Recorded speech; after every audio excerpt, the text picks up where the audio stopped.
आज के इस वीडियो में हम पढ़ेंगे BCS 054 का यूनिट 2। इसके अंदर हमने कल गॉस एलिमिनेशन मेथड देखा था जो डायरेक्ट मेथड का एक एग्जांपल था। आज हम पढ़ेंगे डायरेक्ट मेथड का सेकंड पार्ट, रो इंटरचेंजेस या फिर इसको बोलते हैं पिवोटेड कंडेंसेशन मेथड। इसके बाद में हमारे पास में है इटरेटिव मेथड। इटरेटिव मेथड में हम गॉस जकोबी मेथड पढ़ेंगे और गॉस साइडल मेथड पढ़ेंगे। ठीक है, तो दोनों चीजें आज हम कवर कर देंगे। ठीक है, तो स्टार्ट करते हैं। ये कल हमने देख लिया था। आज इसके बाद में हम स्टार्ट करने वाले हैं डायरेक्ट मेथड का ही दूसरा टॉपिक,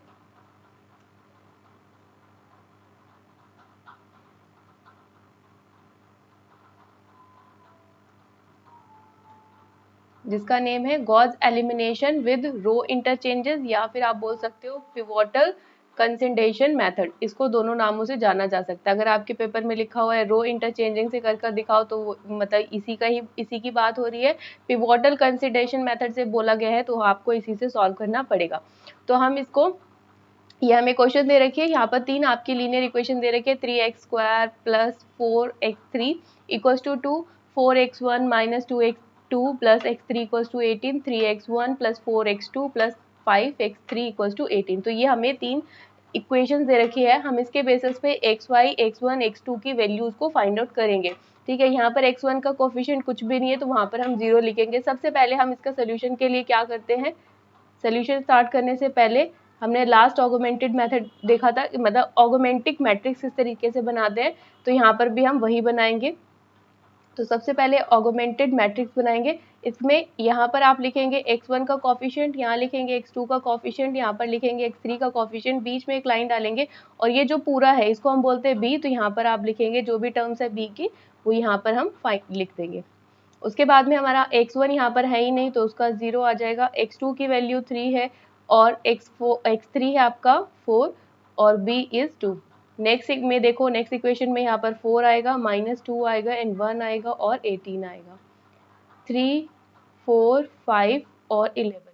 इसके बाद में जब हम देखो गॉस एलिमिनेशन मेथड में क्या करना होता था कि हमें जो ये नीचे के लास्ट वाले तीन थे उनको 0 बनाते, उसके बेसिस पे हम सॉल्व करेंगे। लेकिन यहाँ पर हमें क्या करना है, हम सबका मतलब इसके अंदर देखेंगे कि कौन सी रो में। ठीक है, यानी कि आप पहले इसमें ये चेक करेंगे कि जो आपको कॉलम दे रखा है ना, इसके अंदर जो आपका x1 है सबसे ज्यादा ग्रेटर कौन सा है, 0 है, 4 है या 3 है, सबसे बड़ा कौन सा है, 4 है। तो हम इस 4 को ना R1 से चेंज कर देंगे। ठीक है, तो यहाँ पर हम इसकी नई मैट्रिक्स बनाएंगे। ठीक है, तो इसको हम क्या करेंगे, नई मैट्रिक्स मतलब कि R1 को R2 के अंदर चेंज कर देंगे यहाँ पर। इसलिए किया क्योंकि यहाँ पर जब हम पाइवोटल कंसिडेशन मेथड करते हैं तो इसके अंदर हमें जो भी बड़ी वैल्यू होती है उसको हमें ऊपर रखना होता है। ठीक है, तो इसीलिए हम इसको चेंज करेंगे। तो यहाँ पर जो आपकी वैल्यू आएगी 4, -2, 1, इसको ऊपर लेकर चले गए, 0, 3, 4 नीचे आ गया, यहाँ पर आएगा आपका 18, यहाँ आएगा 2 और जो लास्ट वाली थर्ड रो है उसको एज इट इज उतार लेंगे। बस ये चीज आपको ध्यान से चेक करनी है कि जो भी इसमें सबसे बड़ा होगा उसको आपको ऊपर ले जाना है और हर स्टेप के बाद में ये चीज आपको चेक करनी है। ठीक है, अब हम क्या करेंगे, नीचे वाली जो आपकी रो है यानी कि थर्ड रो का जो ये 3 है इसको हमें क्या बनाना है, 0 बनाना है। तो इसको 0 बनाने के लिए हम क्या कर सकते हैं, इसको 0 बना सकते हैं हम, R3 tense to R3 -3/4 R1। ठीक है, क्यों किया, क्योंकि R1 को अगर आप 4 से डिवाइड करके 3 से मल्टीप्लाई करोगे, ऐसे लिखा ना 3/4 R1, इसका क्या मतलब है कि 3/4 मल्टीप्लाई करेंगे जो भी R1 के अंदर वैल्यू यानी कि 4 से 4 कैंसिल हो जाएगा, यहाँ 3 बचेगा, फिर 3 में से 3 को माइनस करेंगे तो 0 आ जाएगा। ऐसे करके हमने इसको सॉल्व करना है। तो यहाँ पर जो x1 है, R2 और R1 है उसकी वैल्यूज को एज इट इज लिख लो, 4, -2, 1, 18। ठीक है, और दूसरी क्या थी, 0, 3 और 4 और 2। अब यहाँ पर हम क्या करें, R3 की वैल्यू को चेंज करेंगे। ठीक है, तो R3 की क्या क्या वैल्यूज है आप यहाँ पर इसको पहले मेंशन कर लो, 3, 4, 5 और 11। हम क्या करें, माइनस करें 3/4 R1। ठीक है, तो आप चाहें तो 3 मतलब 3 को 4 से डिवाइड कर लो तो आपके पास जो आंसर आएगा वो आप पहले से निकाल सकते हो, दैट इज माइनस का 0.75। ठीक है, तो हमने पहले इसको डिवाइड कर लिया और उसके बाद में इसको मल्टीप्लाई करेंगे तो हम इसकी वैल्यूज को यहाँ पर फाइंड कर सकते हैं। तो जैसे ही आप इसमें से माइनस करोगे 3/4 R1 कर सकते हो, या फिर आप इसकी ये वाली वैल्यू ले सकते हो, वो आपकी मर्जी है। यहाँ पर और हमारी R1 में क्या वैल्यू है, 2 है, तो ये क्या हो जाएगा प्लस का 3/4, और ये हो जाएगा आपका R1 है माइनस का 2, एक मिनट दोबारा लिख देती हूँ, -3/4, और ये हो जाएगा आपका माइनस का 2। यहाँ पर 5 है, 3/4 डिवाइड बाय, ये आपका 1 आ जाएगा, माइनस, और यहाँ पर 3/4 मल्टीप्लाई 18, ठीक है। अब इनको काट दो, अगर कट रहा है तो यहाँ पर एक इसकी वैल्यू रखनी है, R1 की वैल्यू, ठीक है। R1 कितना है हमारा 4, तो 4 से 4 कैंसिल हो जाएगा, तो यहाँ से आएगा 3 - 3 0, यहाँ से आप काटेंगे तो ये आ जाएगा आपका 2, तो ये प्लस का हो जाएगा, 4 माइनस करेंगे आप, माइनस माइनस प्लस हो जाएगा, और ये हो जाएगा प्लस का 2 है नीचे, ठीक है, और ये हो जाएगा आपका -3/2 है, और -3/2 करेंगे तो आ जाएगा 1.5, इसमें से आप माइनस करो और माइनस माइनस प्लस हो जाएगा, तो यहाँ पे आपकी वैल्यू आ जाएगी 5.5, ठीक है। ऐसे आप इसमें सॉल्व करेंगे तो आपको मिलेगा 5, ये कटेगा नहीं तो 3/4 ही रहेगा, तो 5 में से 0.75 आप प्लस कर देंगे तो आपके पास में वैल्यू आ जाएगी, सॉरी यहाँ पर माइनस ही करना पड़ेगा, ठीक है। तो यहाँ पर जो वैल्यू आएगी वो आएगी आपकी 4.25, यहाँ से आप जब इसको सॉल्व करेंगे तो आपके पास में आएगा 2.5, ठीक है। ये सारी हमारी वैल्यूज आ गई। अब इनको हम यहाँ पर लिख देंगे, फर्स्ट इज 0, 5.5, 4.25 एंड 2.5। अब मैंने दोबारा आपको बोला था कि हमें क्या करना है, इनको दोबारा से चेंज करना है, जो भी आपकी वैल्यूज आई है ना, यहाँ पर आपका माइनस का आएगा ये, ठीक है। अब हमें क्या करना है, दोबारा से चेक करना पड़ेगा कि कौन सा, अब हमें पहले क्या चेक किया था, R1 चेक किया, मतलब कॉलम 1 चेक किया था, अब आप क्या चेक करोगे, कॉलम 2, यानी कि इसके अंदर देखो कौन सा बड़ा है, क्योंकि ये तो 0 ही हो गए, तो ये तो फर्स्ट वाला तो बड़ा ही है। अब सेकंड वाले में देखो, सेकंड वाले में हम R1 को मतलब निगलेक्ट कर देंगे, इसको नहीं देखेंगे, बाकी की जो भी आपके पास में वैल्यूज है, यानी कि 3 और 5.5, इन दोनों में से कौन सा बड़ा है, 5.5 बड़ा है, इसीलिए इसको ऊपर ले जाएंगे। फिर दोबारा से हम यहाँ पर इंटरचेंज कर देंगे, यानी कि जो आपकी R2 है वो किस में चेंज हो रही है, आपकी R3 में चेंज हो रही है। तो यहाँ पर आप दोबारा से मैट्रिक्स को लिखेंगे, 4 - 2 1 और 18, और उसके बाद में ये ऊपर चला जाएगा 0, 5.5 और 4.25, माइनस का 2.25, 5 है 2.5, और इसके बाद में क्या है आपका, ये जो है नीचे आ जाएगा 0, 3, 4 एंड 2, एंड देन दोबारा से हम क्या करेंगे, इस 3 को अब हमें 0 बनाना है। 3 को 0 बनाने के लिए सेम ऐसे ही हमें दोबारा से यूज करना पड़ेगा, तो हम यहाँ पर यूज कर रहे हैं, इसको सॉल्व करेंगे, ठीक है। तो यहाँ पर मैं लिख रही हूँ, यहाँ है हमारे पास में R3 में चेंज करना ना, R3 tense to R3 minus 3 से मल्टीप्लाई कर रहे हैं हम इसको, 3 डिवाइड बाय 5.5 R2, ठीक है। R2 से करेंगे क्योंकि यहाँ यह तो ऑलरेडी 0 से 0 को मल्टीप्लाई करोगे तो उससे कोई फर्क नहीं पड़ेगा, लेकिन अगर आप 4 को इधर से सॉल्व करने लगोगे, यानी कि R1 से सॉल्व करोगे, तो ये जो 0 आपने बनाया है ये गड़बड़ हो जाएगा, ठीक है। इसमें कुछ वैल्यू आ जाएगी जो हमें नहीं चाहिए, इसीलिए हम R2 का यूज करें।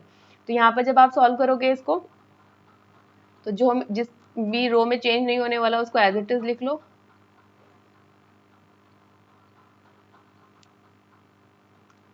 और ये हो जाएगा आपका 0, 5.5, 4.25 माइनस 2.5।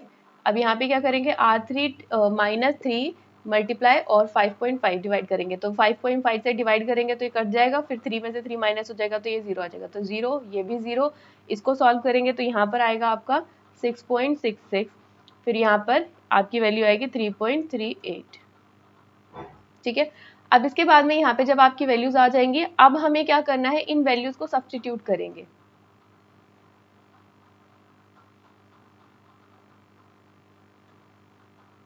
पीछे लिख दे रही हूँ मैं,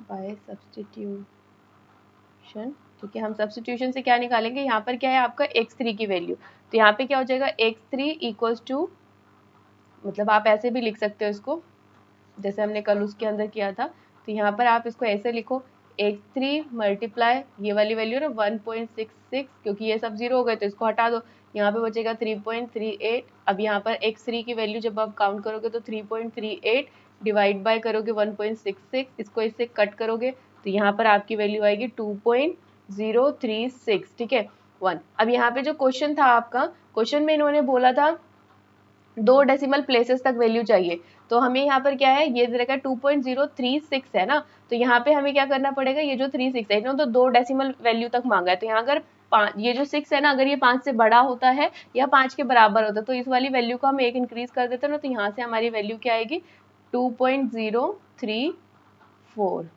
सॉरी यहाँ पर 4 आ जाएगा, 3 की जगह क्या हो जाएगा 4 हो जाएगा, तो यहाँ से हमें x3 की वैल्यू मिल गई।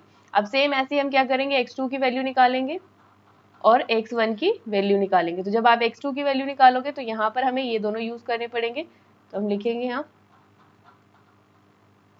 x2 multiply 5.5 plus 4.25 x3 equals to 2 minus 2.5। अब यहाँ पर आप x2 की वैल्यू चाहते हैं, x2 को यहीं रखो, बाकी सबको इधर लेके जाएंगे, माइनस का 2.5 और ये आपका माइनस का 4.25 और मल्टीप्लाई जो क्या करेंगे किससे, जो हमारी x3 की वैल्यू आई है, x3 की वैल्यू आपकी आई है 0.24, इसको आप सॉल्व करेंगे और यहाँ पर 5.5 से डिवाइड कर दो, तो आपकी जो वैल्यू आएगी वो क्या आएगी, सॉल्यूशन करने के बाद में माइनस का 2.03, ठीक है। ऐसे ही क्या करेंगे हम x1 की वैल्यू निकालेंगे, तो x1 की वैल्यू निकालने के लिए हमारे पास में ये 4 था, ये लिख लो 4x1 प्लस क्या है माइनस का है, सॉरी माइनस 2x2 और प्लस का x3 इक्वल टू जो वैल्यू दे रखी है 18। आप इसके अंदर वैल्यू रखो, ठीक है, x2 और x1 की, तो 4 मल्टीप्लाई x1 तो है ही, यहाँ पर रखेंगे, इक्वल्स टू में सब कुछ लेकर चले जाएंगे, 18 है, माइनस का 2 मल्टीप्लाई माइनस 2.03 और ये आपका है 0.24, ठीक है, ये वाली वैल्यू इधर जाएगी तो ये प्लस हो जाएगी और ये आपका माइनस होगा, और यहाँ पर आप डिवाइड करने वाले हैं 4 से, ठीक है, तो 4 यहाँ से हटा दो,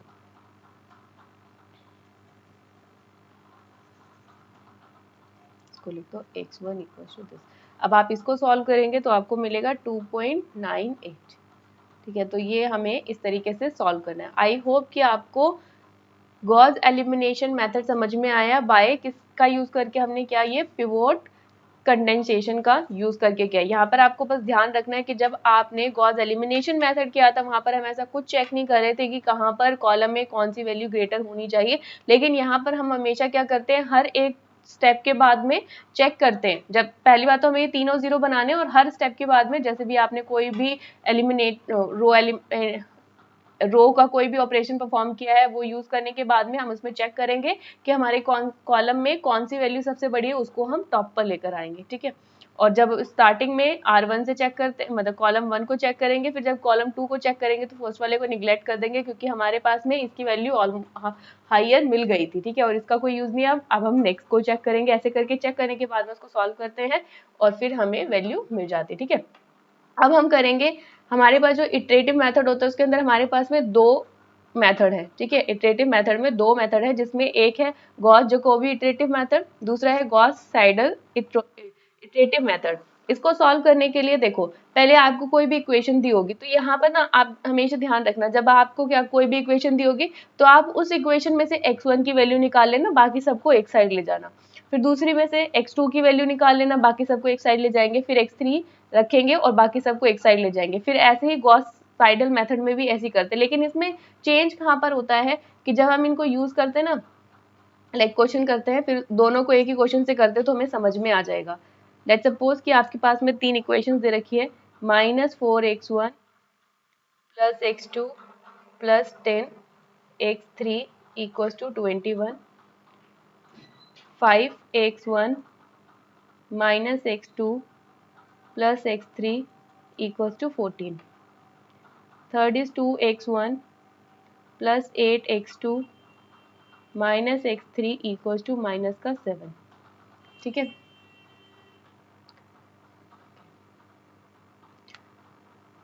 यहाँ से हम इसको स्टार्ट करते हैं। इसका सोल्यूशन हम इसके अंदर दोनों मेथड से करके देखेंगे कि क्या क्या वैल्यूज दोनों में डिफरेंट डिफरेंट आती है। ठीक है, दोनों से ही यूज करेंगे। तो सबसे पहले हम क्या बनाते हैं इसके अंदर, इनको रीअरेंज करना पड़ेगा। रीअरेंज हम करते कैसे, आपको ना हमेशा ध्यान रखना है कि जो आपका डायगोनल है ना, देखो यहाँ पर जो डायगोनल है इसके अंदर जो वैल्यूज हैं वो क्या है, अभी देखो कि डायगोनल में वैल्यू जो है कम है सबकी, लेकिन हमें क्या बनाना होता है, अपना डायगोनल जो है वो क्या बनाना होगा, इसके अंदर स्ट्रॉन्ग बनाना होगा। तो डायगोनल की वैल्यू, जो डायगोनल होगा ना उसमें सबसे ज्यादा वैल्यू आनी चाहिए। तो आपको दिख रहा है यहाँ पर 5 को ऊपर ले जाएंगे तो डायगोनल बड़ा हो जाएगा। यहाँ पर सेकंड में देखो, जो सबसे मतलब सेकंड वाले में जो सबसे मतलब बिग डायगोनल है उसको हम सेकंड पे ले आएंगे, और जो थर्ड वाले में जो सबसे बड़ा डायगोनल है उसको नीचे ले आएंगे। तो इस हिसाब से हम इसको चेंज करेंगे। सबसे पहले हम क्या करेंगे, रीअरेंज करेंगे अपनी इक्वेशन को।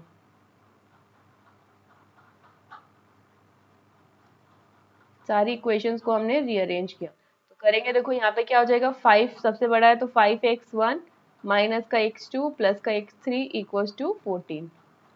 सेकेंड वाले में देखो कौन सा बड़ा है, ये है, तो 2x1 plus 8x2 minus x3 equals to minus का 7। फिर थर्ड वाले में देखो 10 सबसे बड़ा है, इसको सबसे नीचे ले आओ, 4x1 plus x2 plus 10x3 equals to 21। अब यहाँ पर देखो डायगोनल्स में सबसे ज्यादा वैल्यूज है बाकी कंपैरिजन के से, बाकी से कंपैरिजन करोगे तो। अब यहाँ पर हम क्या कर रहे हैं,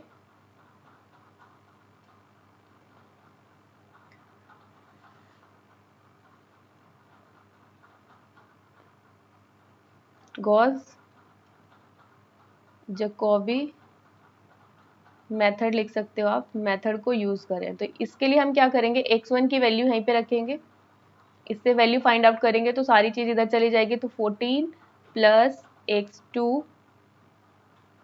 माइनस x3 डिवाइड बाय क्या आएगा 5।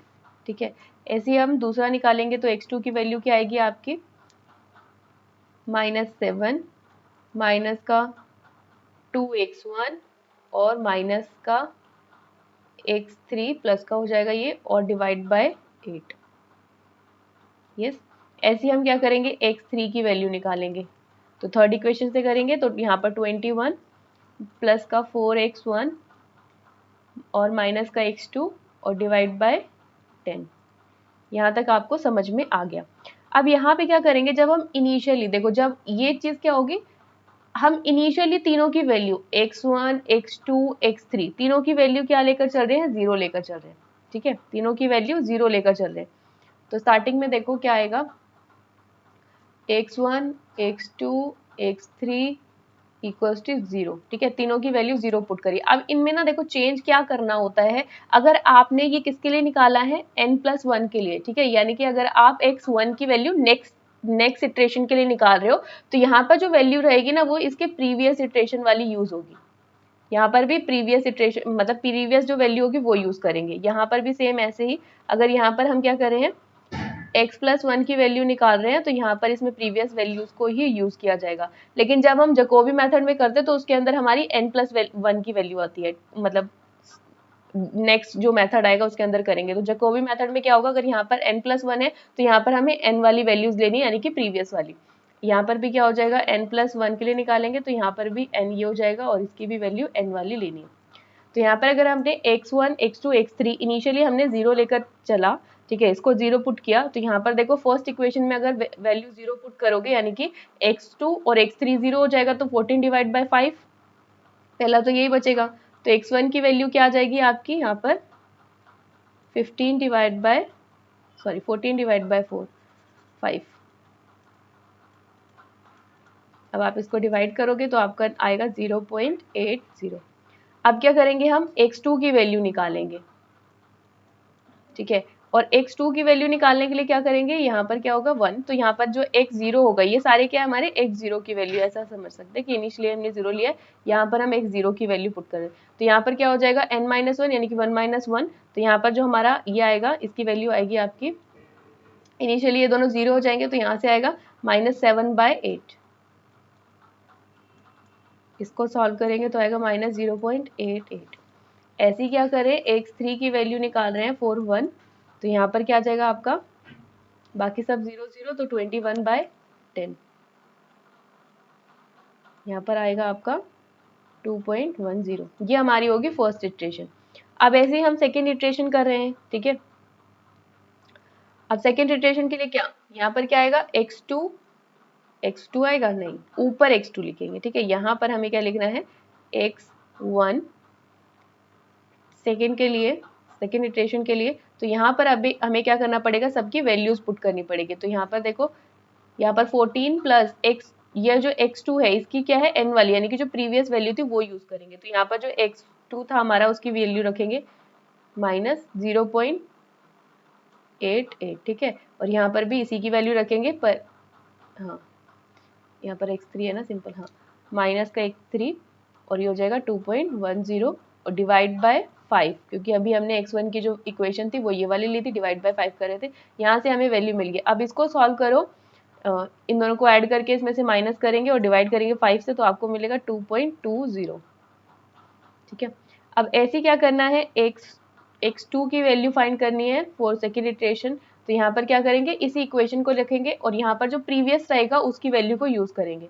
तो यहाँ पर देखो क्या है, इक्वेशन जो थी, इक्वेशन को लिखेंगे, यहाँ पर क्या आएगा, -7 2x1 ये वाला यूज नहीं करना है, बस यही ये आपको ध्यान रखना है कि x1 जो नया वाला निकाला वो यूज नहीं करना, जो पहले वाला था वो यूज करना है। तो -2.80, ठीक है, यहाँ से वैल्यू आई थी ना x1 की, वही रखनी है यहाँ पर। फिर रखेंगे 2.10 और डिवाइड करेंगे इसको 8 से, और यहाँ से यहाँ जब आप इसको सॉल्व करेंगे, ठीक है, तो आपकी वैल्यू आएगी -1.31। ऐसे ही हम करेंगे x3 के लिए, सेकेंड इटरेशन। तो यहाँ पर देखो क्या होगा, x2 और x1 यूज करना है यहाँ पर, और कौन सा यूज करेंगे, जो हमने फर्स्ट के लिए निकाला है, 1 वाले में जो निकाला था। तो यहाँ पर यूज करो 21 + 4 × 2.80 प्लस 0.88, x2 की वैल्यू सिंपल रखनी है, ठीक है। अब यहाँ पर क्या आ जाएगा आपका, x3 के डिवाइड में क्या था, 10। यहाँ से सॉल्व करेंगे, इन दोनों को मल्टीप्लाई करेंगे और इन सबको ऐड करेंगे लास्ट में जाके, तो आपके पास में वैल्यू आएगी, और इसको डिवाइड कर देंगे तो आपका आएगा 3.31, ठीक है। तो यहाँ से हमने सेकेंड इटरेशन देखा। अब इसके बाद में नेक्स्ट भी आप ऐसे ही कर सकते हो, अगर आपके लिए थर्ड इटरेशन निकालनी है तो थर्ड रखो, और वैल्यू किसकी यूज करोगे, जो आपने सेकेंड इटरेशन में निकाला उसकी वैल्यू को यूज करेंगे, ठीक है। ऐसे ही कर करके आप आगे यूज कर सकते हो, आगे इसके लिए और भी सोल्यूशन फाइंड आउट कर सकते हो, ठीक है। तो ये था हमारा गॉस जकोबी मेथड। अब इसके नेक्स्ट वाला मेथड यही इक्वेशन के साथ में सॉल्व करते हैं, ठीक है। अब यहाँ जब इक्वेशंस, जब हम इस मेथड का यूज करेंगे गॉस साइडल मेथड, इसमें बस एक चीज चेंज होगी और उसकी वजह से जो आंसर आएंगे वो डिफरेंट आएंगे। जैसे आपने x1 लिया था, ठीक है, तो यहाँ पर हम क्या लिखे थे, n+1, एक साइड हम इक्वेशन लिख लेते हैं,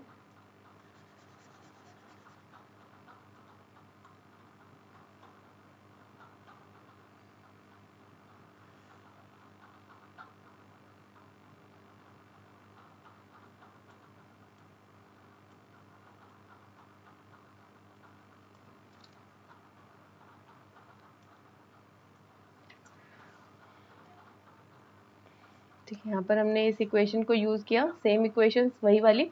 अब इससे हम क्या करेंगे, इक्वेशन से हम x1 x2 x3 की वैल्यू निकालेंगे, ठीक है। x1 निकालेंगे तो यहाँ पे आपका क्या आएगा, n+1, तो यहाँ वैल्यू आएगी 14 + x2 n - x3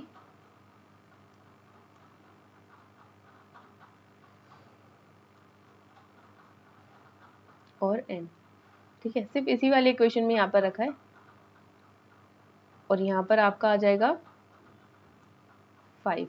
वही चीज़ कि हमें वो बनाना होता है ना, मतलब इसको अरेंज करना था ना, तो ये हमारा 5x1 माइनस का x2 plus x3 equals to 14। ऐसे यहाँ पर जो सेकंड वाला था 2x1 plus 8x2 minus x3 equals to -7, ये चीज़ हमें दोनों में करनी पड़ेगी। फिर उसके बेसिस पे हम x1 x2 की वैल्यू जो है वो फाइंड आउट करेंगे, ठीक है। तो डायगोनल को, जो बड़ा डायगोनल होगा उसको हमें मतलब डोमिनेंट बनाना होगा, ठीक है। तो यहाँ पर क्या करेंगे, x2 की वैल्यू निकालेंगे फ्रॉम सेकेंड इक्वेशन यहाँ से, तो आपकी जो वैल्यू आएगी उसको लिखेंगे वही n+1, यहाँ क्या आएगा आपका -7 -2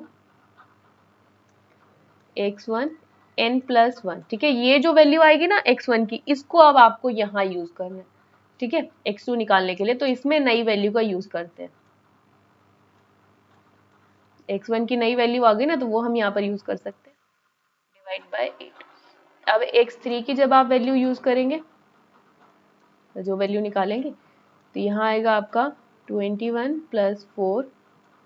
अब आपके पास में देखो दोनों की नई नई वैल्यू आ चुकी है, x1 की भी x2 की, तो इनकी नई वैल्यूज को आपको x3 की वैल्यू फाइंड आउट करने के लिए यूज करना है।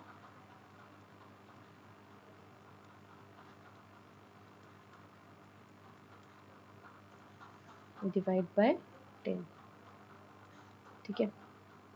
अब हम इसको सॉल्यूशन में करते हैं। इनिशियली हमने माना कि x1 x2 x3 क्या है, 0 है, x1 = x2 = x3 = 0। तो इसी के अंदर वैल्यू को पुट करेंगे, तो यहाँ से आपको क्या मिल जाएगा, x2 x3 तो 0 है, यहाँ पर 14 डिवाइड बाय 5 करेंगे तो कितना आ जाएगा आपका, अगेन x1 1 के लिए हमारे पास कितना आएगा, 14 डिवाइड बाय 5 = 2.80। अब x2 की वैल्यू निकालेंगे, तो इस वाली x1 को यूज करेंगे उसके अंदर, तो यहाँ पे क्या आ जाएगा, -7 -2, x1 हमारे पास में था 2.80 और x3 की वैल्यू कितनी है, 0, वो तो वही यूज करनी पड़ेगी क्योंकि नई वैल्यू अभी तक हमारे पास कोई नहीं आई है। और डिवाइड बाय किससे करेंगे, 8 से। जब आप इसको सॉल्व करोगे तो आपके पास आएगा -1.58। अब यहाँ पर x3 और ये हमारा क्या हो जाएगा, x1। यहाँ पर x3 की जब वैल्यू फाइंड करेंगे तो आप देखोगे कि इन दोनों की वैल्यू हमें ऑलरेडी मिल गई है, x1 की x2 की भी, तो इनकी नई वैल्यू को यूज करेंगे यहाँ पर। तो यहाँ कितना आ जाएगा, 21 + 4 मल्टीप्लाई 2.80 प्लस का 1.5058, ठीक है, माइनस माइनस प्लस हो जाएगा ना इसलिए, और यहाँ पर 10। तो जब आप इसको सॉल्व करेंगे तो आपके पास आएगा 3.38। अब क्या है, हम इसकी नेक्स्ट वाली इटरेशन के लिए सॉल्व करेंगे इसको, तो x2 के लिए सॉल्व करते हैं, ठीक है, सेकेंड इटरेशन के लिए। तो यहाँ पे क्या यूज करेंगे, इसकी प्रीवियस इटरेशन में जो भी वैल्यू आई थी x2 की वो यूज करने वाले हैं, x3 की जो वैल्यू आई थी वो यूज करेंगे ध्यान से, ठीक है, क्योंकि यहाँ पे हमें नई वाली वैल्यूज को यूज करना पड़ेगा। माइनस का 1.58 -3.38 हमारी जो न्यू वैल्यू आई थी, और डिवाइड बाय 5 करेंगे तो आपको वैल्यू मिलेगी 1.81। ऐसे ही आप क्या करेंगे, x2 के लिए निकालेंगे। अब x2 के लिए करेंगे तो यहाँ पर जो x1 की नई वैल्यू आई ना, इसको यूज करना है, ना कि x1 की प्रीवियस वैल्यू को, ठीक है, ये वाली वैल्यू यूज करेंगे इसके अंदर। -7 -2 मल्टीप्लाई 1.81 प्लस 3.38 डिवाइड बाय 8। अब आप इसको सॉल्व करेंगे तो माइनस का 0.90 आएगा। फिर x3 की वैल्यू सेकेंड इटरेशन के लिए 21 + 4, ये जो x2 की और x1 की न्यू वैल्यू आई ना, इन दोनों को यूज करेंगे इसके अंदर। 1.81 0.90 और डिवाइड बाय 10, यहाँ से आपकी जो वैल्यू आएगी 2.91। इस तरीके से हम इसको सॉल्व करते हैं। आप देखेंगे कि दोनों जब हम वैल्यूज को सॉल्व करेंगे ना, तो फर्स्ट में पहले इक्वेशन में पहली वैल्यू अलग आई थी। देखो हमने जब दोनों ही कर ही लिए हैं तो इसको एक बार मैच भी कर लेते हैं। ये हमारा जो कॉबी वाला मेथड है, तो यहाँ पर देखो x1 x2 x3 की वैल्यूज क्या क्या आई थी, x1 x2 x3, यहाँ पर कितना आया था 2.80, ये क्या आया था -0.88, और यहाँ पर आया था 2.10। यहाँ पर देखो तीनों की वैल्यू x1 के लिए फर्स्ट इटरेशन के लिए यहाँ पर 2.80 आया, लेकिन यहाँ देखो वैल्यू चेंज हो गई। यहाँ पर कितना था हमारे पास में फर्स्ट इटरेशन में 0.88, लेकिन यहाँ हो गया -1.58। यहाँ पर देखो यहाँ पर कितना आया 2.10 था फर्स्ट वाली इक्वेशन में, लेकिन यहाँ पर कितना आया 3.838, क्योंकि हम क्या करें, जो नई वैल्यू आई है इसको यूज करके और अपनी इक्वेशन को सॉल्व करें। बस इतना सा ही डिफरेंस है इस दोनों मेथड के अंदर। आई होप कि आपको ये समझ में आया होगा और वीडियो अच्छा लगा होगा। नेक्स्ट वीडियो में हम अपना यूनिट 3 करेंगे। तब तक के लिए थैंक यू फॉर वॉचिंग।